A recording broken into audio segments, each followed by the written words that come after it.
경제발전소 박연미입니다. 안녕하세요. 박연미입니다. 우리나라는 유독 주주 의견에 반해서 회사를 나누는 일이 잦습니다. 배터리 기업 LG에너지솔루션과 SK온이 그랬고 지난 금요일에는 포스코도 물적 분할 계획을 내놨습니다. 회사는 미래 사업을 키우기 위해서라고 하는데 주주들은 반대입니다. 10일 포스코 주가는 4.6% 급락했습니다. 지주사 전환 뒤에 주가 하락을 예상해서죠. 과거 LG화학도 그랬습니다. 분사 소식에 이틀 동안 주가가 11% 넘게 빠졌습니다. 계획은 계획일 뿐 본선은 내년 3월 주총입니다. 물적 분할 안건을 통과시키려면 최대 주주인 국민연금과 개인 투자자의 동의 여부가 관건입니다. 지난해 불장에서 한 번쯤은 LG화학, SK이노베이션을 사보셨을 여러분의 생각이 궁금하네요. 12월 13일 월요일, 여러분은 지금 삶을 발전시킬 경제발전소를 듣고 계십니다.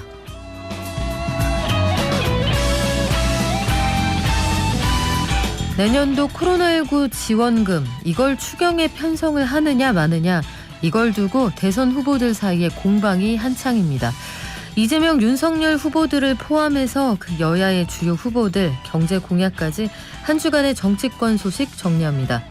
앞으로 가계대출 기준이 더 강화되면서 고소득자들도 대출이 어려워진다고 하는데 아울러서 부동산 보유세 부담을 좀 낮춰주자 이런 의견이 여당 안에서 나오는 모양이네요. 증시에서는 지난 주말 뉴욕 증시, 오늘 그리고 이번 주 우리 증시 전망해 보겠습니다. 박연미의 경제픽, 오늘부터 민간 분양 아파트에 대한 사전 청약이 시작되는데 어떻게 공략하면 좋을까요? 김현우 행복자산관리연구소장과 함께 알아보겠습니다.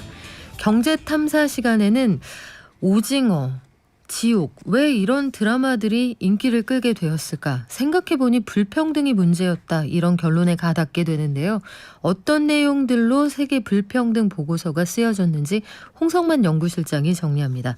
저희 방송 중에 샵 0951로 문자 주시면 추첨해서 녹용 선물 세트 보내드리는데요. 무려 오늘은 두 분이라고 하네요. 짧은 문자는 50원, 긴 문자 100원입니다. 깨어있는 경제발전소. 매일 아침 9시 경제를 이해하는 똑똑한 습관. 경제발전소 박연미입니다.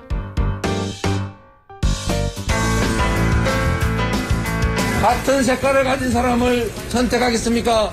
내 삶을 바꿔줄 사람을 선택하겠습니까? 당이 아니라 사람을 선택해야 합니다. 손대비는 보수도 아니고 진보도 아닙니다. 오로지 국민을 위한 실사구시의 실용주의 손대비고 후보와의 제3지대 단일화 가능성도 없다고 보시나요? 처음부터 그건 없다고 말씀드렸습니다. 집권 양당 후보들은 국민들은 어차피 두 사람 중에 한 사람을 뽑게 되어 있다. 우리가 87년 민주화 이후에 34년간 지긋지긋하게 똑같이 보아왔던 바로 그 모습입니다. 대통령 후보 최초로 AI 아바타로 탄생되었습니다. 저희 새로운 물결이 큰 파도가 되고 쓰나미가 돼서 아래로부터의 반란을 일으키겠습니다. 네, 제3지대 후보들의 목소리로 마무리를 했는데 제3지대 후보들 사이에 합종연행도 쉽지는 않은 것 같습니다.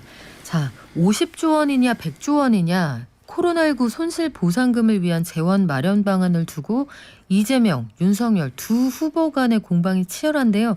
여기에 경제 분야의 구체적인 공약들이 하나씩 나오고 있죠. 주말 동안 들어온 여야 소식 여의도 특파원 아주경제신문 김도영 기자가 정리합니다. 안녕하세요. 안녕하세요. 자, 이재명 더불어민주당 대선 후보, 또 윤석열 국민의힘 후보. 코로나19 손실보상을 놓고 계속 옥신각신하고 있는데 50조 원이냐 100조 원이냐 일단 말만 무성한 것 같기도 하고요. 진척 상황이 어떤가요? 예, 맞습니다. 시작은 김종인 국민의힘 총괄선대위원장이었습니다. 윤석열 후보 공약 1호가 취임 100일 이내에 50조 원의 손실보상을 하겠다고 한 거였는데요. 여기에다가 김종인 위원장이 합류하면서 첫 메시지로 100조 원의 코로나19 손실보상을 얘기했습니다. 윤 후보가 50조 원 투입을 공약했는데 그것으로는 부족할 것이라며 100조 원대 투입을 검토해야 할 것 이렇게 얘기를 했습니다. 이거를 이재명 후보가 덥석 받았습니다. 이 후보는 다음 날인 9일 기자회견에서 100조 원을 더해도 이미 다른 나라가 지원한 규모에 턱없이 모자란다. 지금 즉시 재원 마련과 구체적인 지원 방안에 대해서 선대위 대 선대위, 후보 대 후보 간 협의를 시작하자고 했습니다. 이 후보는 12월 임시국회에서 처리하자는 입장인데 국민의힘이 좀 애매합니다. 하자고 해서 한 건데 별로 진척이 없다 이런 얘기는 왜 나오나요? 일단은 국민의힘 내부에서 김종인 위원장하고 윤석열 후보하고의 입장이 엇갈리고 있습니다. 김종인 위원장은 이재명 후보가 제안을 하니까 집권 후 추진하자는 것이라면서 협상을 거부했는데요. 윤석열 후보 같은 경우에는 같은 날 추경을 편성해야 된다 이렇게 얘기를 했거든요. 김 위원장이 다음 날인 10일 추경은 현직 대통령의 소관이다. 대선 후보가 얘기할 성격이 아니다라고 얘기하니까 윤 후보는 다시 빠르면 빠를수록 좋다. 이 정부가 입장을 바꿔서 한다면 빨리 이 정부에서 실시하면 좋다. 이렇게 얘기했습니다.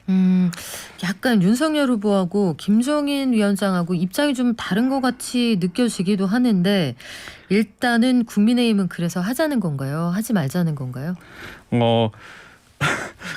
그 국민의힘 내부에서도 계산이 잘 안 되고 있습니다. 오늘 이준석 대표가 조정이 좀 필요할 것 같다. 뭐 이렇게 얘기를 했습니다. 왜냐면은 국민의힘 그 김종인 위원장하고 윤석열 후보의 어떤 입장 차이가 좀 있는데 김종인 위원장 같은 경우에는 예산 정국이 되면서 특히 100조 원이 되면은 최대 추경이 한 3배 정도 가량 되거든요. 그렇죠. 규모가. 네. 그렇게 될 경우 예산 편성권이 정부에 있고 그리고 예산 정국의 주인공이 정부 여당이기 때문에 이슈가 좀 전환될 걸 우려하고 있는 것 같고요.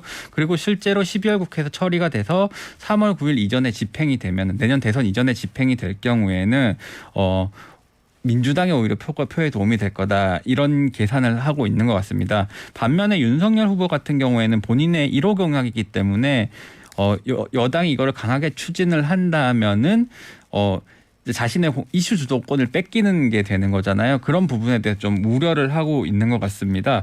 그래서 이제 국민의힘에서 좀 이제 묘안을 짜낸 게 민주당에다가 예산 편성권은 정부에 있으니까 너희가 정부를 설득해라. 그러면 이제 정부에서 안 된다고 해줄 거다. 이런 기대를 하고 있는 것 같습니다. 참 묘하게 돌아가는데 정부 입장은 어떤가요? 상황을 짚어보면 어렵다는 분위기가 감지됩니다. 전국민 재난지원금에 대해 반대 입장을 반대를 할 때도 국가 재정을 이유로 들었지 않습니까?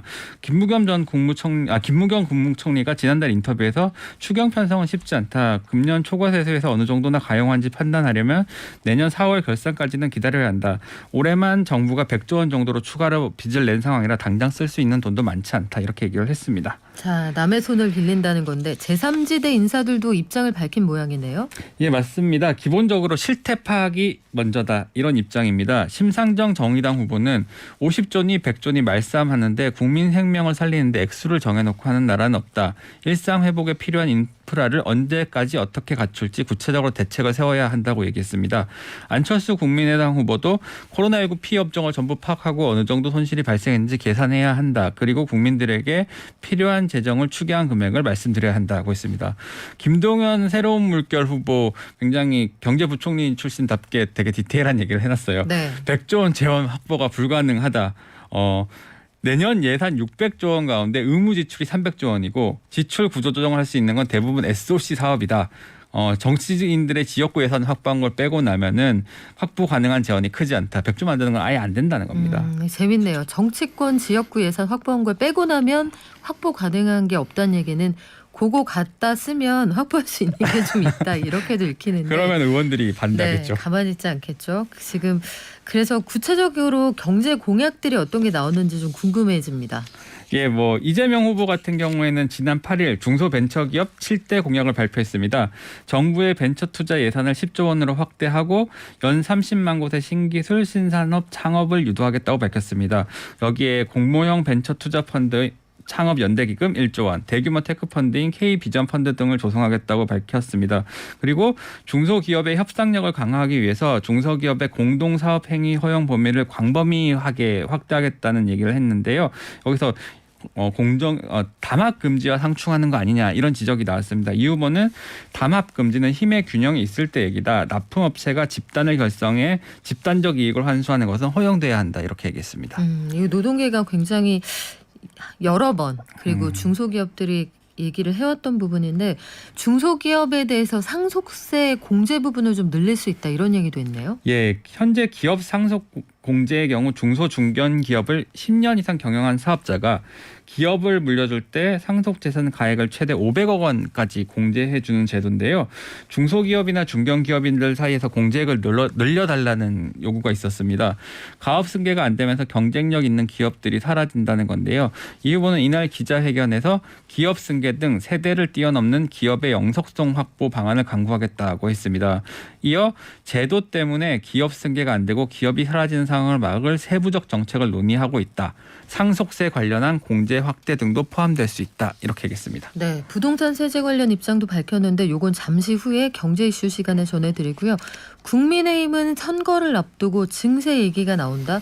요 보통 선거 전략으로 안 쓰지 않습니까? 무슨 얘기인가요? 예, 김종인 위원장이 상당히 의미가 있는 얘기를 했습니다. 코로나19 100조 원 손실보상 인터뷰를 하면서 전면적인 재정 혁신의 필요성을 언급했습니다. 코로나19 100조 원 어떻게 만들 거냐 이런 얘기를 하다가 사실상의 증세론을 꺼낸 건데요. 구체적으로는 부가가치세를 지목했습니다. 김종인 위원장은 소득세는 조세 저항이 너무 심해 함부로 올릴 수가 없다. 부가세는 1977년 도입되고 30년이 넘었는데 여전히 10% 세율에서 꼼짝도 못하고 있다며 세제에 대한 근본적인 문제를 지적하지 않을 수 없다고 했습니다. 그래서 증세를 하겠다는 거냐 이렇게 물어보니까 부가세를 올린다고 말할 필요가 없다. 선거 앞두고 세금을 올린다고 하면 바보 같은 사람이라고 했습니다. 다만 대선 공약을 만드는 데 있어서 세제에 대한 근본적인 문제를 지적하지 않을 수 없다고 했습니다. 집권을 하게 될 경우 세대 개혁이 필요하다는 뜻으로 읽힙니다. 집권할 때까지만 역할을 한다고 했는데 집권 이후에 국가 디자인에도 지금 관심이 있어 보여요. 일단 소득세는 직접세라서 요거는 문제가 되고 부가세는 간접세라 이게 세율의 역진성 이런 얘기가 많이 나올 텐데 윤석열 후보 생각하고는 완전히 다른 거 아닌가요? 예, 맞습니다. 지난 경선 기간에 증세가 얘기가 한번 나와서 저도 소개해드린 적이 있는데 윤석열 후보 같은 경우에는 기본적으로 증세에 대해서 아예 얘기를 안 하고 있습니다. 그런데 이제 복지를 두툼하게 하겠다 이런 얘기가 나오니까 그러면은 국채를 발행하든가 증세를 해야 되는데 재원이 어디서 나오냐라고 추궁하니까 그럴 경우엔 증세도 필요하다. 소득세라든가 법인세라든가 또는 여러 가지 간접세들이 있다. 이렇게 얘기를 했거든요. 그런데 유승민 전 의원 같은 경우에 굉장히 그 부가가치세가 오히려 좀 증세의 여력이 있다라는 입장을 피력을 해왔었는데 윤 후보는 여기에 대해서 굉장히 부정적인 입장을 피력하면서 이제 유 후보를 비판을 했었거든요. 그렇기 때문에 김종인 위원장은 생각이 결이 많이 다른 것 같습니다. 그래요. 윤석열 후보는 부가세 증세는 가난한 사람들에게 부담이 많이 돌아간다는 입장이다. 이렇게 얘기를 해왔다고 하는데 어떻게 정리될지 좀 지켜보고요. 제3지대 후보들은 생각이 어떤가요? 지금 정책 공조가 이루어질 것처럼 하고 하다가 지금 굉장히 삐걱이고 있습니다. 심상정 안철수 후보가 지지난주에 그 회동을 했는데 사진 한 장도 못 찍었거든요. 그리고 심 후보는 지난 9일 중대재해기업처벌법 개정안 발의 기자회견에서 현장 실습생까지 산업 종사자에 포함하는 비정규직의 정규직화 방안을 언급했습니다. 그러나 안철수 후보는 같은 날 문재인 정부 노동정책 가운데 가장 큰 두 가지 문제 중 첫 번째는 무조건적인 비정규직의 정규직화라고 지적했습니다. 정책 연대를 논의한다고 했는데 노동정책에 대해서 시각차가 드러난 모습입니다. 김동연 후보 전략기획본부장인 조정훈 시대전환 의원은 사진 한 장 함께 찍을 용기도 의지도 없는 모습에 박수를 보낼 국민은 하나도 없다 이렇게 호평했습니다. 그래요. 사진을 찍자고 아마 현장에 있는 촬영 기자들이 요청을 했는데 거부했다 이런 얘기가 있더라고요. 지금까지 한 주간 여야 주요 뉴스 정리했습니다. 잠시 후에 경제 뉴스 정리할게요.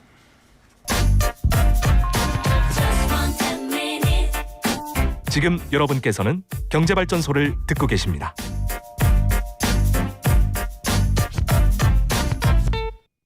매일 아침 쏟아지는 경제 뉴스 10분만 투자하면 충분히 따라잡을 수 있습니다. 10분 경제 주말 동안 들어온 주요 경제 뉴스도 이어서 정리해 보겠습니다. 내년에도 대출 어려울 거다. 특히 고소득자들도 대출 어려워질 거다. 이런 소식이 들어와 있군요. 예, 금융당국이 가계대출 총량 관리를 까다롭게 하면서 대출자별 총부채 원리금 상환 비율 DSR 규제를 강화하겠다고 시사했기 때문입니다. 12일 금융권에 따르면 5대 주요 시중은행 가운데 3곳은 가계대출 총량 증가율 목표를 4.5% 그리고 2곳은 5%를 제시했습니다. 4.5%는 올해 대출 증가율 목표 최소 기준인 5%보다 낮은 수준입니다. 금융권은 12월 말 5대 은행의 단순 평균 증가율 6% 정도로 전망하고 있는데 시중은행 3곳이 이것보다 1.5%포인트는 낮게 관리하겠다고 한 셈입니다. 돈을 빌리기 어려워지는 셈인데요. 여기에 대출자별 DSR 규제가 강화됩니다. 다음 달부터 총 대출액이 2억 원을 초과할 경우 대출자별 DSR 40%가 적용됩니다. 내년 7월부터는 총 대출액이 1억 원만 웃더라도 DSR 규제를 받게 됩니다. DSR 산정 시 신용대출 상환 만기도 7년에서 5년으로 짧아지기 때문에 대출자 입장에선 대출 여력이 더 줄어들 수밖에 없습니다. 대출 규제 강화는 상대적으로 소득이 높은 사람에게 집중돼 고소득 고신용자는 앞으로 대출받기가 더 어려워질 것으로 전망됩니다. 고소득 고신용이 어려워진다라고 하면 이게 중저신용은 괜찮아진다는 뜻은 아니잖아요. 중저신용자들 이분들 가계대출은 어떻게 됩니까? 현재로서는 다소 넓어질 가능성은 있습니다. 지금보다 더 완화될 수 있다. 예, 네. 고승범 금융위원장은 지난 3일 기자간담회에서 중저신용자 대출 등을 대출 총량 관리 한도에서 제외하는 방안도 검토할 수 있다. 이렇게 얘기를 했습니다. 중저신용자 대출 실적이 적게는 2%에서 많게는 한 3% 정도 차지한다고 하는데요.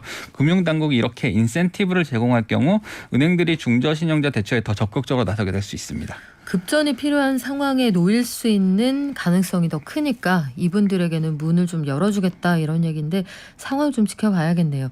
마지막으로 이거 굉장히 주말 동안 관심이 많았던 뉴스인데 이재명 후보가 다주택자에 대한 양도세 한시 유예를 추진하겠다고 얘기를 했어요. 청와대나 그 당 내부에서도 지금 좀 어렵다 이런 입장을 기존에 밝혔었는데 이거 하나 그리고 정부 여당에서 부동산 보유세 부담을 좀 완화하는 방안도 추진하고 있다 이런 소식이 들어와 있네요. 예, 이재명 후보는 어제 경북 김천 추풍령 휴게소에서 기자들과 기자간담회를 가졌는데요. 여기서 이렇게 얘기했습니다. 다주택자들 사이 종합부동세가 과다하게 부과돼 팔고 싶은데 양도세, 중과세 때문에 이러지도 저러지도 못한다는 입장이 좀 있는 것 같다 이러면서 1년 정도 한시적으로 유예하는 아이디어를 제가 내서 당과 협의 중이라고 얘기를 했습니다. 6개월 안에 처분을 완료하면은 중과 부분을 완전히 면제해주고 9개월 안에 완료하면 절반면 면제, 12개월 안에 완결하면 4분의 1만 해주고 1년이 지나면 예정대로 중과를 유지하자 이런 아이디어라고 얘기를 했습니다. 그렇군요. 그 정부와 여당은 공시가격 현실화 이 속도 조절이 필요하다 이런 얘기도 하고 있는 모양이네요. 예, 선거를 앞두고 여당에서 보유세 등을 아마 염두에 두고 있는 것 같은데요. 공시가격 현실화 속도 조절론이 나왔습니다. 민주당 핵심 관계자는 언론과의 통화에서 아파트 값이 오른 상태에서 공시지가를 시가와 비슷하게 맞추는 현실화율까지 높아지면서 내년에도 재산세 부담이 크게 늘 것으로 보인다며 이를 어떻게 할지 당정이 고민하고 있다고 밝혔습니다. 현재 정부는 9억 원 미만의 공동주택은 2030년 그리고 9억에서 15억 원의 아파트는 2017년 15억 원 이상은 2025년까지 공시지가를 시세의 90%로 맞추기라고 단계적으로 인상 중입니다. 9억에서 15억 원 아파트는 2027년입니다. 조세 산정의 기준이 되는 공시가격이 오르다 보니 보유세 부담이 커지고 있는 건데요. 지난해 공동주택의 경우 작년과 비교해서 19.08% 급등했습니다. 당정은 내년 3월 아파트 공시가격 발표 전에 공시가격 현실화 일정을 1년 이상 수년하는 방안을 검토하고 있습니다. 또 코로나19를 재난으로 보고 재산세를 완화하는 방안을 검토하고 있습니다. 지방세법에 따르면 재해를 당할 경우 지자체장이 부동산 재산세율을 50% 범위에서 인하할 수 있는데요. 코로나19를 재난에 포함하도록 법 개정이 이뤄지면은 재산세 인하가 가능해집니다. 이해식 민주당 의원이 개정안을 준비 중이라고 합니다. 네, 선거 앞두고 감세 정책이 나오고 있는데 또 국민들의 생각은 어떨지 궁금합니다. 지금까지 아주경제신문 김도영 기자가 정리했습니다. 고맙습니다. 감사합니다. 저희 경제발전소 연말 이벤트 알려드릴게요. 크리스마스 얼마 안 남았는데 저희가 연말 크리스마스 선물 준비했습니다. 당신의 서재를 채워드립니다. 경제발전소 컬렉션으로요. 저희가 소개해드렸던 최신 경제 도서들 선물로 준비하고 있는데요. 출책, 홍보, 그리고 친구 데려오기 열심히 해주시면 저희 최우수상, 팔로미상, 뿜뿜상, 개미상 각각 2분씩 뽑아서 5건씩 보내드리고요. 대상 한 분에게는 무려 10건 몰아드립니다. 자세한 내용은 저희 홈페이지나 인스타그램 참고해주세요. 경제를 아는 가장 최고의 지름길. 첫 번째, 매주 평일 오전 9시부터 1시간 TBS 라디오 FM 95.1MHz와 TBS 앱을 엽니다. 두 번째, 유튜브와 팟빵을 통해 언제든 경제발전소를 만날 수 있습니다. 경제를 이해하는 똑똑한 습관. 경제발전소 박연미입니다.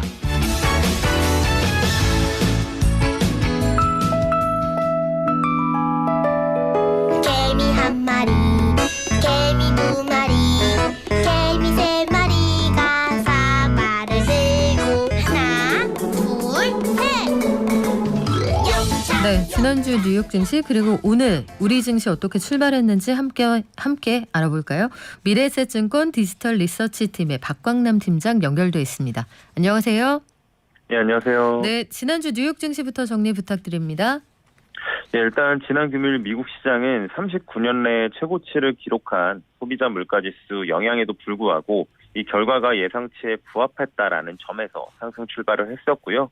이후에 일부 매물이 출회되기는 했는데 양호한 실적을 바탕으로 코스트코, 오라클, 브로드컴 등이 강세를 보이자 이 필수 소비재와 일부 기술주가 상승을 주도하면서 상승폭을 다시 확대하는 흐름들이 나타났습니다. 시장은 연준의 매파적일 것으로 예상되는 FOMC 회의를 앞두고도 개별 기업들의 실적 호전을 바탕으로 관련 업종이 강세를 보인 영향의 상승을 했는데요. 시장을 제외한 국제유가를 비롯한 증시 주변 환경의 변화도 눈에 띄었는데요. 국제유가도 남아공 보건부 장관이 오미크론의 전파력은 강하지만 중증 환자가 적다고 발표하고 캐나다에서 오미크론 사례가 87건 발표되었으나 모두 경증이거나 무증상을 보인 점도 관련 우려를 완화시키면서 시장의 기대 심리를 높였습니다. 그리고 높은 소비자 물가지수에도 불구하고 달러와 국채금리가 모두 하락한 점도 조금은 특징적인 모습이었습니다. 네, 조금 전에 미국 소비자 물가지수가 거의 40년 만에 제일 높았다고 하셨는데 그래도 안심했습니다라고 전해주셨지만 또 이러다가 생각해보니까 요거 걱정되는데 이렇게 돌아가기도 하잖아요. 이 인플레 압력에 대한 미국 증시의 전망은 어떻습니까? 일단은 소비자 물가지수에 대해서 조금 말씀을 드리고 이야기를 드리겠습니다. 미국 11월 소비자 물가지수는 급등세가 이어졌으나 우려와는 달리 예상치에 부합하는 수준으로 발표가 됐습니다. 전월 대비 0.8% 상승하면서 지난달 발표였던 0.9%는 소폭 하회를 했고요. 다만 전년 동월 대비로 비교를 했을 때는 6.8%로 역시 굉장히 높은 수치가 나타났음을 확인을 할 수 있었습니다. 식품과 에너지를 제외한 근원 소비자 물가지수도 전월 대비 0.5% 상승해서 지난달에 0.6% 상승은 하회했다는 점이 그나마 좀 긍정적인 부분인데요. 세부적으로 살펴보면 이번에도 역시 중고차와 에너지 가격 등에 의한 병목 현상들이 만들어낸 요인의 물가 압력이 거셌다는 것을 확인할 수 있었습니다. 다만 임대료를 비롯해서 거주지의 숙박 비용, 대중교통 등 가격들도 상승하면서 이런 구조적인 요인으로 부를 수 있는 요인들의 상승세도 조금은 지속됐다는 점은 좀 부담이었다라고 말씀드릴 수 있을 것 같습니다. 사실 이런 상황이기 때문에 이 연준에서 테이퍼링의 규모와 속도 확대는 좀 불가피하다는 판단이 좀 있고요. 현재 시장에서 연준이 기대하는 컨센서스는 월 300억 달러로 테이퍼링을 증액을 하고 1분기 중에 마무리될 것으로 좀 전망을 하고 있습니다. 지속적으로 이야기 드리기는 하지만 시장에서 가장 중요한 와드를 하나만 꼽는다면 여전히 저희는 인플레이션이라고 이야기를 좀 해야 될 것 같고요. 현 시점에서 높은 인플레이션으로 인한 테이퍼링의 규모와 속도가 확대되는 것은 시장에 상당 부분 반영이 되어 있는데 아직까지 반영이 좀 덜 돼 있는 부분이 뭐냐면 금리 인상에 대한 전망입니다. 이 금리 인상에 대한 전망은 향후 앞으로 더 나타날 인플레이션 경로에 따라서 크게 변화될 예정으로 좀 판단이 됩니다. 그렇군요. 우리 증시는 어떻게 출발했습니까?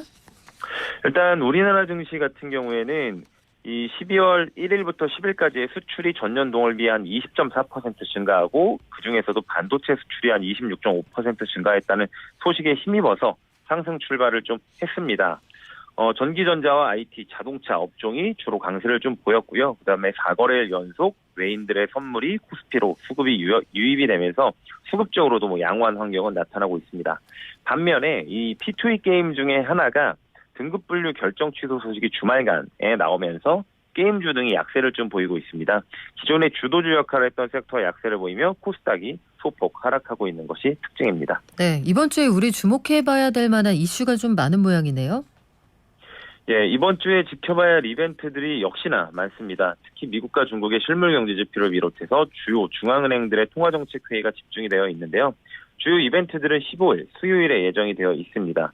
11월 중국의 산업생산, 고정자산 투자, 소매 판매 지표가 발표가 예정이 되어 있고요. 미국의 소매 판매 지표도 이날 발표가 될 예정입니다. 가장 중요할 수 있는 부분들은 중국과 미국의 소매 판매 지표고요. 9월부터 시장 예상치를 상회한 중국의 소매 판매는 전년 대비 4.9% 증가할 것으로 전망되면서 좀 양호한 흐름이 나타날 것으로 기대를 하는데요.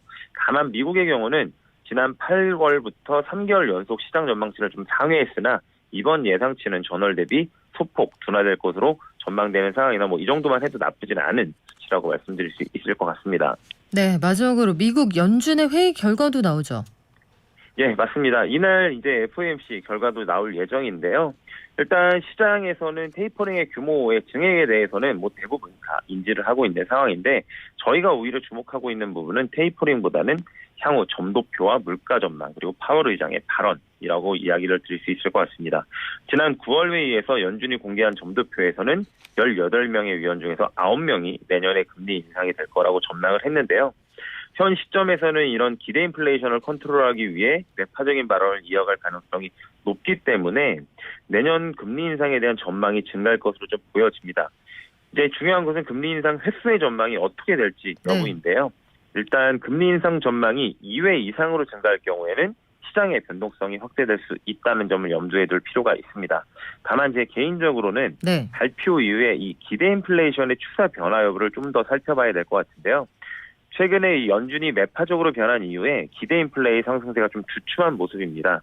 만약에 이런 매파적인 FOMC 이후에 기대 인플레이션이 재차 하락하는 경우가 나타난다면 시장의 변동성 확대는 예상보다는 낮아질 가능성도 있습니다. 왜냐하면 연준의 정책에 대한 신뢰도가 다시 높아진다고 해석될 수 있기 때문인데요. 저희가 인플레이션이라는 것은 시장 참여자들의 기대치가 반영된 점을 고려했을 때 매파적인 연준이 부담스럽기는 하나 오히려 이러한 정책 결정이 인플레이션을 제어해 줄 수 있다는 사실에 시장이 주목할 수 있다는 점을 저희가 좀 포인트로 짚고 싶고요. 목요일에는 이제 주요국의 중앙은행과 경제지표들도 발표가 좀 이어지는데요. 이 유럽 중앙은행의 통화정책회의가 지금까지는 계속 완화적인 스탠스를 가져왔기 때문에 이번에 변화가 있을지 여부 정도 체크하시면 될 것 같고 마지막으로 금요일에는 미국의 선물 옵션 만기일이기 때문에 시장 변동성이 좀 확대될 수 있다는 점 정도까지만 봐주시면 좋을 것 같습니다. 네, 지금까지 미래에셋증권 디지털 리서치팀의 박광남 팀장이었습니다. 고맙습니다. 감사합니다. 네, 연말 송년회 같은 단체 모임 많이 취소들 하셨죠? 그리고 방역 패스 관련해서 이제 적용 유예 기간이 끝났습니다. 오늘부터 적발될 경우에는 처벌을 받게 되는 시기가 되는데 사실 꼭 그것뿐만이 아니라 서로의 건강을 위해서 조심하시는 게 좋겠죠. 사회적 거리두기 꼭 지켜주시기 바랍니다.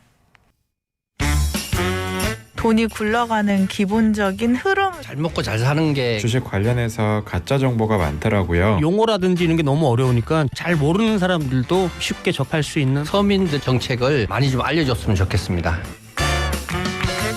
바쁜 생활 속에서 반드시 챙겨야 하는 경제 소식. 경제 이슈의 핵심을 짚어드립니다. 발빠른 경제발전소 박연미의 경제픽. 네, 날씨가 갑자기 확 추워져서 춥다는 문자 많이 보내주시네요. 7237님, 목도리를 머리에 두르고 자전거를 타고 출근하셨군요. 출근길에 차들도 엉금엉금 기어가서 저하고 속도가 비슷했어요 하셨는데 날씨가 추우면 갑자기 차량이 좀 많아지잖아요. 아침에 그래서 출근길 고생하셨다는 분들도 많습니다. 영천도 너무 추워요 하셨고요. 아까 별하나 나무 네그루님은 손이 시려 꽁 발이 시려 꽁 추억은 방울방울. 제 옆에도 추워서 오늘은 셔츠를 포기하신 분이 한 분 나와 계십니다. 김현우 행복자산관리연구소장 나와 계세요. 안녕하세요. 네, 안녕하세요. 오늘은 그 속에 기모 있는 셔츠를 어디 가셨어요? 기모입니다. 그렇죠. 보온메리는 안 입으셨죠? 네. 네. 아직 거기까지는 아니고. 네, 저희 어렸을 때 요맘때 네. 광고하면 다 그 보온메리 그렇죠. 내복 광고했었는데 거의 싹 사라졌어요. 네. 난방이 좋아지면서인데 주거 형태가 달라지면서부터 우리가 어느새 내복이라는 거 안 입게 됐습니다. 그래도 옛날에 추울 땐 우풍이 입죠. 심했잖아요. 아, 너무 옛날 사람인가요? 지금 집 얘기하면서 문득 떠오른 게 예. 청약 시장이 한동안 확 일어나다가 약간 주춤한 것 같기도 하고요. 네. 정부가 그동안 공공주택에만 시행됐던 사전 청약 이제 민간 아파트 분양에도 도입한다고 하는데 요거 사전 청약 오늘부터 시작되는 거죠. 네, 오늘부터 시작됩니다. 이 세 군데 지역인데요, 전국. 일단 수도권에서는 오산 세교라는 곳, 그다음에 평택 고덕 요 두 곳이고요. 지방권에서는 부산 장안이라는 곳에서 공급을 시작합니다. 공급 물량은 전부 합쳐가지고 총 2,500호가 사전 청약이 시작됩니다. 오늘 거는 특공, 이른바 특별 공급이라는데 청약 일정 좀 알려주세요. 네, 오늘은 특별 공급 받고요. 내일은 오늘로 마감됩니다. 특별 공급은. 내일은 일반 공급 1순위, 모레는 일반 공급 2순위로 진행되는데 일반 공급 2순위 같은 경우는 1순위에서 마감되면은 안 받을 수도 있으니까 실질적으로 인기가 많으면 오늘하고 내일 중에 끝난다라고 볼 수가 있고요. 받게 되면 이제 사전 청약에 대한 당첨자 발표는 22일 크리스마스 전이죠. 요때 발표가 되고 이제 자격 검증 거쳐가지고 최종적으로 뭐 한 달 이내에 확정될 예정입니다. 네, 요때 확정되시면 크리스마스 선물 받는 것 같겠다 이런 생각도 드는데 네. 사전 청약이잖아요. 예. 그러니까 실제 청약이 아니고 추정 분양가만 알 수 있는 거니까 나중에는 값이 달라질 수도 있는 거죠. 네, 결론적으로 말씀드리면 그럴 수 있습니다. 그러니까 현재 발표된 공고문을 보면 추정 분양가라고 써 있어요. 이건 말 그대로 추정인데 그렇기 때문에 지역별로 뭐 분양가가 얼마다, 주변보다 얼마나 뭐 싸냐 비싸냐 이런 거 따지는 것보다는 요 가격이 사실상 본청약 시까지 유지가 될 것이냐 이게 중요한 거예요. 그러니까 본청약 시점에 가가지고 중간에 뭐 설계가 변경된다거나 아니면 기본형 건축비라고 해가지고 건축비가 올라갈 수도 있잖아요. 이렇게 되면은 차이가 날 수는 있습니다. 참고로 이 기본형 건축비라는 거는 분양가 상한제를 적용받는 아파트에서 그 건축비를 기준으로 정해놓는 건데 6개월마다 고시를 합니다. 반년마다 한 번씩 고시를 해서 요 정도가 기준 건축비입니다라는 걸 알리는 건데 최근 5년 동안 보니까 적게는 뭐 0.5%, 많게는 3% 이렇게 증가를 했고요. 물론 한 번 정도는 한 2% 정도 떨어진 적도 있기는 했었습니다. 근데 물가처럼 꾸준히 올라간다 이렇게 보시면 됩니다. 네, 이게 분양가 차이가 크면 네. 좀 문제가 되잖아요. 예. 갭이 많이 벌어질까요? 그럴 수 있을 텐데 결론부터 말씀드리면 걱정 안 하셔도 됩니다. 이 분양가 상한제 적용하는 건축비, 이 기본 건축비 요게 계속적으로 올라가면 뭐 본청약 시에도 분양가가 올라갈 수는 있겠죠. 그런데 일단 1번 본청약 시점이 그렇게 멀지가 않습니다. 그러니까 시간이 뭐 10년 후, 20년 후면은 1년에 2%씩만 올라가도 꽤 많이 올라갈 텐데 이 추정되는 본청약 시기가 이 평택 같은 경우는 2023년 4월, 그러니까 내후년 4월이죠. 그리고 오산하고 부산 같은 경우에는 2024년 5월이에요. 그러니까 얼마 안 남았고 그간에 뭐 건축비가 2% 3%씩 오른다고 해도 크게 상승되지는 않을 것이다 이렇게 보이고요. 또 분양가에서 사실 대부분을 차지하는 건 건축비가 아니라 땅값입니다. 택지비인데 이게 이미 공공택지로 확보된 곳이기 때문에 이 건설사들 입장에서는 택지비가 추가로 들어간다 이럴 걱정까지는 없어요. 그래서 지금 나와 있는 공고문의 추정 분양가에서 자금 계획을 세워도 크게 문제는 없을 텐데 그렇다고 너무 빠듯하게 세우지는 마시고 넉넉하게 한 5% 정도 여유 잡고 세우시면은 문제는 없을 것으로 보입니다. 넉넉하지가 않아서 이게 아파트 값에 뭐 3% 5%면 엄청 큰 돈이잖아요. 엄청 크죠. 그러니까 그래서. 핵심은 그거예요. 너무 빠듯하게 세우셨다가 네. 실제 갔을 때 자금이 부족하면 좀 어려울 수 있으니까 넉넉하게 좀 생각을 하시는 게 좋습니다. 그거는 감안을 좀 하셔야 될 것 같은데 예. 민간 분양이면 가점제로 뽑나요? 네, 그렇습니다. 본청약하고 동일해요. 일반 공급하고 특별 공급 모두 다 진행이 되는데 오늘 특별 공급은 말 그대로 이제 특별 공급 기준에 따라서 적용이 되고요. 내일부터 뭐 가점제, 추첨제 동일하게 적용이 됩니다. 그런데 이번 사전 청약부터는 얼마 전에 그 완화된 특별 공급 기준이 적용이 돼요. 민간 분양 특별 공급. 여기 내용이 뭐였냐면 신혼부부 특별 공급 중에 자녀가 없으신 분도 청약을 넣을 수가 있습니다. 그리고 뭐 신혼부부나 아니면은 뭐 생애 최초 여기 특별 공급 여기서 소득이 초과하신 분들 있어요. 이분들은 아예 자격이 안 됐었는데 네. 이번엔 넣을 수 있고 또 생애 최초 특별 공급도 기혼인 가정에서만 넣을 수 있었는데 이번에 1인 가구도 됩니다. 다만 이제 1인 가구는 60제곱미터 이하 면적에 대해서만 청약을 넣을 수 있다라고 알아두시면 되고, 이분들이 청약을 넣으면 그럼 어떻게 선정을 하냐? 신혼부부 특별공급 배정 물량 중에 30% 이내에서 추첨을 하는 겁니다. 그러니까 예를 들자면 1000세대 가구가 분양을 하고 여기에서 신혼부부 특별공급은 한 20% 정도가 나와요. 그러니까 한 200세대가 되겠죠. 이 중에 30%인 60세대 안에서는 그냥 추첨을 하겠다. 소득 구분 없이. 그렇게 보시면 됩니다. 그러니까 기회는 늘어나긴 하는데 공급량이 늘어나는 건 아니기 때문에 경쟁은 더 치열해지겠네요. 맞습니다. 네. 놀이공원에 이제 100명만 줄 서세요. 어린이만 입장 가능합니다라는 거에서 청소년도 입장시켜 드릴게요 하는 정도니까 크게 경쟁률이 조금 늘어날 가능성은 있겠죠. 네. 그리고 이제 알아두셔야 될 게 모든 거는 11월 30일 요때 이제 분양 공고문이 나왔거든요. 요 공고일을 기준으로 판단을 하는 겁니다. 요때 당시에 뭐 결혼을 했느냐, 뭐 무주택이냐 이런 것들 다 따지는 거고요. 이 이후에는 본청약 시점까지 무주택 지위를 반드시 유지를 하셔야 되고, 다만 이제 대규모 택지지구라는 곳이 있어요. 평택 같은 곳이 되는데 여기에서는 해당 지역에 일정 기간 동안 거주를 한 사람한테 우선권을 줍니다. 그러니까 평택에 일정 기간 거주를 해야 되겠죠. 근데 요 일정 기간이라는 걸 본청약 시까지 그 기간을 충족하지 못하면은 당첨이 취소될 수 있으니까 그 부분 좀 주의를 하셔야 됩니다. 구체적으로 예를 한번 들어볼까요? 예를 들어서 이제 평택 같은 경우에는 공급 물량의 30%를 평택에서 연속해서 1년 이상 거주하신 분에게 우선권을 줘요. 그러니까 1000세대가 공급이 된다. 그럼 그중에 300세대는 이 평택 시민들에게 먼저 드리겠습니다라고 하는 거예요. 그런데 그 평택 시민이 11월 30일 기준 해가지고 1년 이상을 사신 분이어야 되는데 그렇게 충족했으면 상관이 없는데 나는 지금 평택에 이사 온 지 2달밖에 안 됐다. 11월 30일 기준에서. 그러면 이분 같은 경우는 나머지 10달을 여기서 연속해서 채우시면 되는 겁니다. 그러니까 본청약 시점까지만 1년을 유지하시면 되는데 주의하실 건 연속해서 채우셔야 된다라는 거. 어디 드나들면 안 된다는 얘기죠? 얘기죠? 그렇습니다. 그런 것들만 유지를 잘 하시면 되고, 그렇게 해가지고 만약에 나는 평택 시민으로서 우선권을 획득해서 여기서 그걸로 당첨이 됐는데 만약에 이 거주 요건을 채우지 못하면 당첨이 취소되니까 이 부분은 조금만 주의를 하시면 될 것 같습니다. 그래요. 그러면 경쟁이 치열해졌다고 하셨는데 공공, 민간, 사전 청약 여러 개 동시에 신청할 수도 있나요? 일단은 당첨자 발표가 나지 않으면 여러 개 할 수도 있어요. 그러니까 당첨자 발표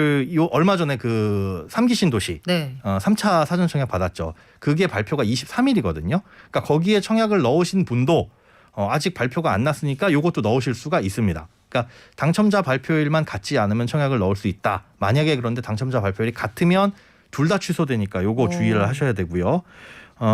그래서 일단은 기존에 3기 신도시에 이번에 3차 청약 넣으신 분도 이거 넣으시고 기다리시면 요게 먼저 발표가 나고 그 다음 날 이제 공공분양 3기 신도시 3차 청약 발표가 나오잖아요. 둘 중에 하나 고르시면 되는 겁니다. 죄송합니다. 먼저 당첨된 것에 우선권이 생깁니다. 먼저 당첨된 것만 우선권이 생기고 두 번째는 무조건 취소가 되는군요. 예, 그렇습니다. 그거를 생각을 해보시고 넣으시면 되겠죠. 민간 분양 사전 청약에 당첨이 되면은 다른 집에는 청약 못 넣는 거예요? 이게 다른 점이에요. 요거 주의를 하셔야 되는데 그 공공분양 사전 청약 3기 신도시 같은 경우에는 사전 청약에 당첨이 되더라도 그냥 일반적인 본청약도 넣을 수 있고 거기에서 이제 골라서 가실 수도 있었어요. 그런데 이 민간 분양 사전 청약은 한번 당첨됐다라고 한다면 다른 사전 청약도 당연히 못 넣고 그 다음에 본청약도 못 넣게 됩니다. 그렇기 때문에 만약에 여기서 사전 청약에 당첨이 됐다. 그런데 나 저기에 일반 지금 청약을 받고 있는 아파트가 있는데 저게 넣고 싶어라고 하신다면 사전 청약을 포기하시면 돼요. 그러니까 그냥 쉽게 얘기해서 이 사전 청약에 당첨되면 청약 통장을 쓴 거나 비슷한 효과가 생긴다라고 보시면 됩니다. 다만 진짜로 쓴 건 아니기 때문에 청약을 절대로 깨시면 안 됩니다. 청약 통장은 본 청약에 당첨이 확정될 때까지는 그대로 유지를 하셔야 되고, 다만 중간에 내가 사전 청약 포기하고 그냥 일반 청약 혹은 공공분양 사전 청약 하고 싶어요라고 하신다면 사전 청약은 그냥 취소 신청을 하시게 되면 그 즉시 부활을 하고 들어갈 수 있다라고 보시면 되고요. 또 공공분양과 다른 점은 뭐냐면 공공분양 사전 청약 같은 경우에는 신혼부부 특별공급에서 예비 신혼부부도 받았었거든요. 예비. 1년 이내 혼인 증명이 가능한 예비 신혼부부도 받았었는데 이 민간 분양 사전 청약은 그게 대상이 아닙니다. 그러니까 11월 30일 기준에서 혼인 신고가 되어 있으신 분만 신혼부부 특별공급으로 넣을 수가 있고, 만약에 이걸 잘 모르고 있다가 우리 결혼할 예비 신혼부부잖아 그것도 된다고 하던데 해가지고 넣었다가 혹시나 당첨이 되시면 네. 근데 부적격으로 판단이 되겠죠. 아하. 그러면 향후 1년 동안 다른 청약 못 넣으시니까 요거 주의하셔가지고 넣으셔야 됩니다. 예비 신혼부부 요거 주의하셔야 되겠네요. 네. 보통 그 준비하시면서 집부터 알아보시게 되니까. 네, 그렇죠. 그렇죠. 그러면 공공 사전 청약하고 민간 사전 청약 당첨을 기준으로 했을 때 가장 근본적인 차이점은 뭔가요?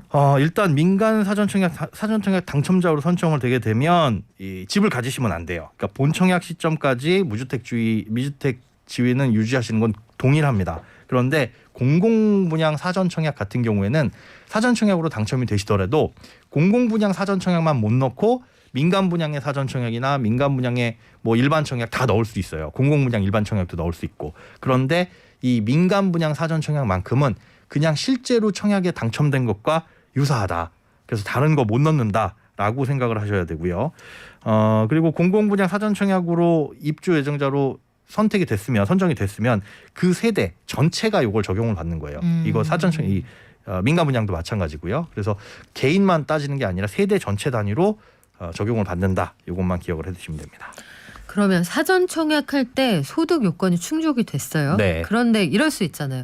내가 일을 너무 잘해가지고 그 사이에 연봉이 확 오른 거예요. 아니면 혹은 맞벌이 한다거나. 그렇죠. 아니면 네. 이직을 하거나 뭐 그래서 소득 기준 같은 것들이 더 초과하게 되는 경우도 있잖아요. 네. 이럴 땐 어떻게 합니까? 걱정 안 하셔도 됩니다. 모든 건 11월 31일 기준으로 한다라고 생각을 하시면 되고 그 모집 공고일 기준으로 소득이 확정돼서 문제가 없었다라고 한다면 나중에 소득이 올라가거나 아니면 뭐 다른 요건을 부합하지 않아도 상관은 없는데 주의하실 건 무주택 지위는 끝까지 유지를 해야 된다라는 거. 소득하고 자산은 상관이 없다. 이렇게 기억해 두시면 되죠. 그럼 이번엔 사람이 바뀌는 경우는 어떻게 되는지 궁금한데 사전 청약이 일단 당첨이 됐어요. 네. 근데 그 이후에 급격히 사이가 나빠지는 안타까운 경우도 있잖아요. 네네. 그래서 이제 갈라선 경우죠. 네네. 이런 경우도 있을 수 있고 그렇죠. 세대 분리 자식들이 떨어져 나갈 수도 있고요. 예. 세대원의 기준은 언제를 기준으로 합니까? 사전 청약 모집 공고일을 기준으로 해요. 그래서 그 이후에 세대원이 바뀌는 건 크게 상관이 없는데 문제는 주택수를 판정을 할 때는 본 청약 당시까지 이게 유지가 돼야 되잖아요. 그러니까 예를 들어서 지금은 내가 생애 최초 특별 공급으로 분양을 받았어요. 나 혼자 세대에서 받았는데 이제 결혼을 할 수도 있겠죠. 본 청약 시점까지. 근데 결혼을 하는 배우자가 집을 소유하고 있다라고 한다면 본 청약 시까지 이게 유주택이 유지되면 사전 청약이 취소됩니다. 그러네요. 그렇다고 한다면 사전 청약을 유지하고 싶으시면 그 주택을 처분하거나 그거는 유지를 하셔야 되겠죠. 요거 주의하셔야겠어요. 네. 사전 청약이 당첨됐다. 근데 이후에 상속을 받을 수도 있고요. 네. 지금 말씀하신 경우 그런 경우도 있을 수가 있고 네. 이러면은 일단 혼인으로 주택을 추가로 소유하게 되면 안 된다고 하셨잖아요. 예, 그렇습니다. 상속은 어때요? 상속은 예외로 둡니다. 이거는 어쩔 수가 없는 거잖아요. 뭐 갑자기 부모님이 돌아가실 수도 있는 부분이라서 상속만큼은 예외로 두고 있지만 그게 아닌 증여는 주는 시점을 판단할 수가 있는 거니까 이거는 안 되고요. 오로지 상속으로 취득한 것만 예외로 인정을 한다. 이렇습니다. 의도성이 있으면 안 되는 거군요. 네, 그러니까 그렇게 보시면 되죠. 사전 청약에서 해당 지역에 이제 거주를 하고 있었어요. 네. 그런데 거주 기간을 못 채운 채로 아까 말씀하신 것처럼 그 1년을 채워야 되는데 저는 2달 살았는데 사전 청약에 당첨이 됐습니다. 네. 이런 경우 있잖아요. 네네. 근데 이후에 근무지나 애들 학교 때문에 이사를 가야 되는 경우 그러면은 요 경우에는 어떻게 양해를 해줍니까? 안 됩니다. 이 경우에는 사전 청약 같은 게 본 청약까지 시간을 두고 있잖아요. 네. 그러다 보니까 그 기간 동안 채워라라고 하는 일반적으로 봤을 때는 약간 예외를 둔 거거든요. 그렇기 때문에 그 상황에서는 어쩔 수 없이 사전 청약에서 본 청약 시점까지 1년을 못 채운다, 거주 기간을 못 채운다라고 한다면 요거는 인정을 받을 수가 없습니다.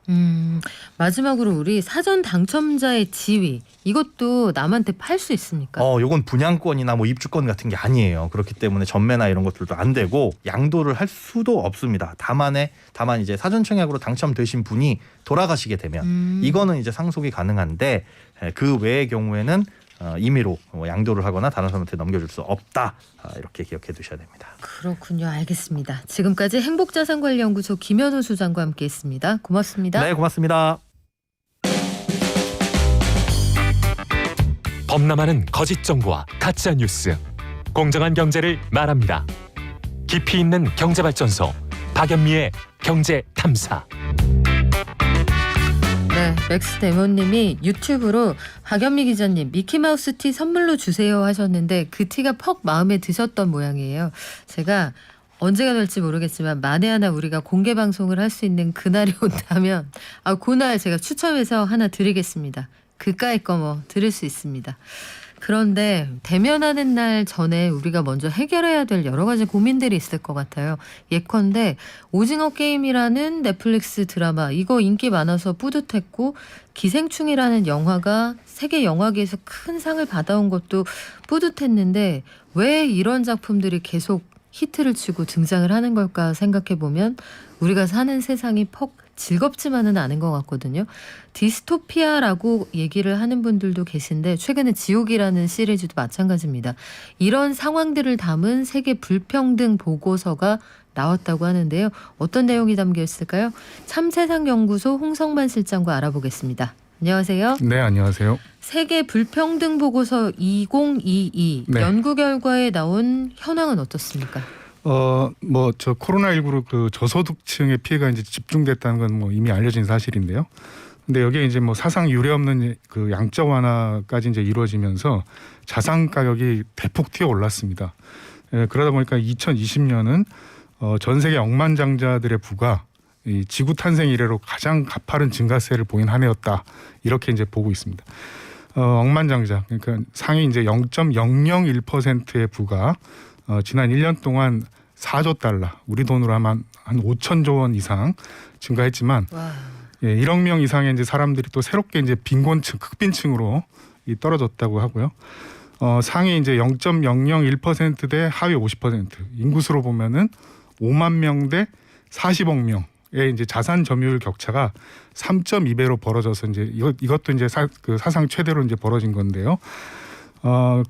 이걸 계산하면 이제 5만 명의 재산이 인류 절반인 40억 명 전체 재산보다 3.2배나 더 많다는 그런 이제 사실입니다.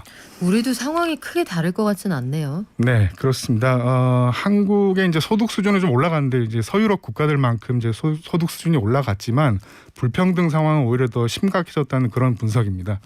이 성인 인구 이제 평균 소득은 한 3,800만 원 정도. 이렇게 해서 이제 유럽 국가들과 비슷한 수준이 됐는데 이렇게 이제 평균 소득은 올라갔는데 불평등은 이제 과거보다 더 벌어졌다. 뭐 이런 사실은 이제 이게 사실상 이제 부자들만 이제 돈을 더 많이 벌었다는 그런 얘기인데요. 이제 상위 10%가 1인당 한 1억 한 8천만 원 정도 벌면서 이제 전체 국가 소득의 46.5%를 가져가는 동안에 하위 50%는 1,233만 원을 벌어서 전체 소득의 이제 16% 수준에 불과하다고 하고요. 그래서 이제 상위 인구 10%가 우리나라 인구 전체 절반의 전체 소득보다 한 3배 정도 더 벌어들인 셈이고 이 평균으로 따지면 그 소득 격차가 16배 정도 나는 그런 상황입니다. 어마어마한 차이가 나는 건데 한 번씩 위기가 올 때마다 부자는 네. 더 부자가 되고 어려운 사람들은 더 나락으로 떨어진다. 그렇습니다. 예. 불평등의 원인이 뭡니까? 이 보고서에서는 이제 우리나라 그 한국 이제 불평등의 원인을 이 사회 안전망조차 없이 이제 경제 자유화와 규제 완화를 급격히 확대한 것 때문에 그렇다라고 봤는데요. 한국은 이제 조세 부담률이나 국민 부담률이 이제 매우 낮고요. 그리고 이제 복지 제도가 부실해서 이제 사회 안전망으로서 기능을 제대로 하고 있지 못하다는 사실은 이것도 이제 이미 좀 알려진 사실이고. 그리고 이제 여전히 이제 OECD 국가 중에서는 노동 시간이 두 번째, 세 번째로 긴 나라입니다. 뭐 노동 시간이 길어서 일은 너무 많이 하고 있는데 이 비정규직 같이 이제 노동 시장도 이게 너무 유연화되어 있어서 임금 소득 수준이 낮은 그런 상황이고요. 반면에 이제 규제가 우리가 심한 게 아니라 오히려 규제가 이제 약해서 산재 사망률이나 노동 시간은 뭐 세계 최상위권이고 그러다 보니 기업하는 사람들이 그만큼 이제 돈을 좀 쉽게 벌고 있는 그런 구조다라고 볼 수 있고요. 그리고 또 이제 자산가들도 뭐 부동산이나 주식 같은 그런 자산들을 가지고 있으면은 이 주기적인 이제 자산 가격 인상 때문에 쉽게 이제 자산 소득을 늘릴 수 있는 사회라는 그런 얘기가 되겠습니다. 청년들이 이런 세상을 어떻게 보고 있을까 걱정스럽기도 한데 네. 영끌하는 걸 비판하는 시선들이 많지만 사실은 영혼까지 끌어서 투자를 하거나 빈곤 탈출을 꾀한다는 건 반전의 기회가 다른데 많지 않다는 뜻이잖아요. 네네. 이 문제는 어떻게 봐야 됩니까? 앞서 이제 그 불평등 원인을 이제 몇 가지 좀 지적을 했는데요. 이 원인들의 이제 결론을 좀 말씀드리면 일만 해서는 뭐 취직해서 이제 일만 해서는 그렇게 이제 빈곤이나 불평등 상황을 벗어나지 못한다라는 그런 걸 알려주고 있습니다. 이 청년들도 부모가 이제 자산이 없으면은 일만 해서는 이제 평생 이제 빈곤을 벗어날 수 없다고 생각하고 있는 것 같고요. 어떻게 해서든지 간에 한 1억 정도의 어떤 그런 종잣돈을 마련을 해서 그 다음에 이제 주식이나 코인 같은 금융 투자를 잘해서 이제 한몫을 챙기는 것 외에는 이제 빈곤 탈출의 방법이 없다고 보고 있는 것 같아요. 그러다 보니 이제 이 청년층에서 영끌과 비투가 이제 유행하는 데는 뭐 좀 슬프지만 이제 그런 이유가 이제 있는 것 같고요.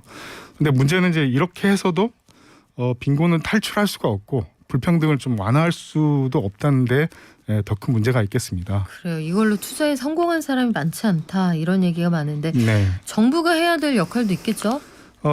지금 큰 역할을 좀 해야 되는데 이제 문제가 되는 게 지금 내년도 이제 정부 예산이 이제 607조 원 정도로 확정이 좀 됐는데 이것도 이제 정치권에서는 너무 많다고 이제 우려하는 분위기들이 많이 있어요.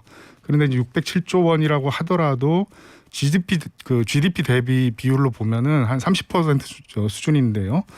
이거는 이제 유럽연합 국가 평균인 53.4% 비교해 보면 거의 절반에 가까운 수준이고, 그리고 G20 국가들 내에서는 거의 꼴찌 수준이에요. 그리고 조세 부담률도 지금 매우 낮은 편이라서 세금도 이제 훨씬 더 적게 거치고 있는데, 이것도 이제 문제는 이제 국회나 정부 뭐 이 정치권에서는 현재 이제 뭐 증세가 아니라 이제 감세 기조가 이제 주를 좀 이루고 있어서 이 불평등 완화와는 이제 완전히 거꾸로 가고 있는 그런 상황입니다. 그리고 이제 노동시장도 이제 마찬가지라서 뭐 이 상태대로라면은 불평등이 좀 다소라도 완화되는 게 아니라 훨씬 더 악화될 거라고 이제 그렇게 보여집니다. 그래요. 방법을 좀 찾아야겠죠. 참세상연구소 홍성만 실장과 함께했습니다. 고맙습니다. 네, 감사합니다. 저희 연말에 힘내시라고 오늘부터는 12월 말까지 매일매일 2분씩 녹용 드릴게요. 오늘은 1246님, 8153님 축하드립니다. 그리고 7905님 청약 발표일이 이렇게 중요한지 몰랐네요. 그래서 완전 꿀팁입니다. 집 때문에 결혼 전 신고 많이 하더군요 해주셨고요. 0675님 같은 의견 감사드립니다. 그리고 아예 내 주머니에 쌈짓돈 아닙니다. 나라 재정 우리 꼼꼼하게 살펴서 여야 모두 책임감 있게 얘기합시다. 이런 의견도 들어왔었거든요. 네, 100% 공감합니다. 오늘 건강 조심하시고요. 저희 내일 돌아올게요. 발전.